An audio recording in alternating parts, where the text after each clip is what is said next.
Ponnani MES college ഹരിത കലാലയമായി പ്രഖ്യാപിച്ചു. മാലിന്യമുക്ത നവകേരളം ക്യാമ്പയിനിന്റെ ഭാഗമായാണ് ഹരിത കലാലയ പ്രഖ്യാപനം നടന്നത്.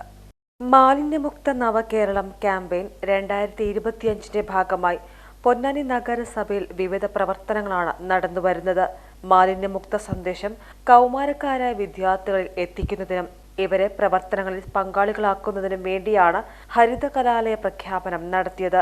പൊന്നാനി എംഇഎസ് കോളേജിൽ പൊന്നാനി നഗരസഭാ ചെയർമാൻ ശിവദാസ് ആറ്റുപുറം പ്രഖ്യാപനം നടത്തി. പൊന്നാനി എംഇഎസ് കോളേജിനെ സംബന്ധിച്ചിടത്തോളം ഇവിടെ ഒട്ടേറെ പ്രവർത്തനങ്ങൾ നടത്തുന്ന വിദ്യാർത്ഥികളുടെ കൂട്ടായ്മകളുണ്ട്.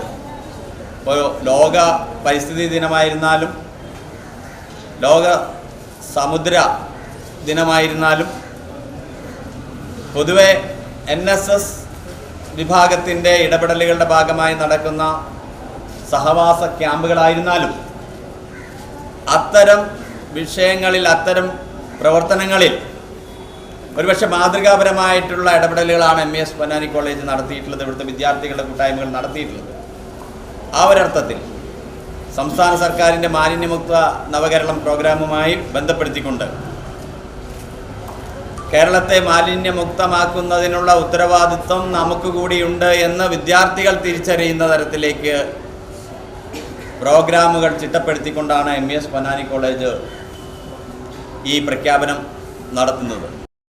ഹെൽത്ത് സൂപ്പർവൈസർ ദിലീപ് കുമാർ പദ്ധതി വിശദീകരണം നടത്തി. ആരോഗ്യ സ്ഥിരം സമിതി അധ്യക്ഷ ഷീന സുദേശൻ, കൗൺസിലർമാരായ ബിൻസി ഭാസ്കർ, കെ ഷാഫി, കെ.വി. ബാബു എന്നിവർ പങ്കെടുത്ത് സംസാരിച്ചു. College principal doctor A Zubair സ്വാഗതവും പി.വി. ഷാമില നന്ദിയും പറഞ്ഞു. PGT news Ponnani. ടീച്ചറെ, ഇത് നമ്മുടെ ഫാമിലിയിലെ വെഡിങ് ഫെസ്റ്റിവൽ ആണ്.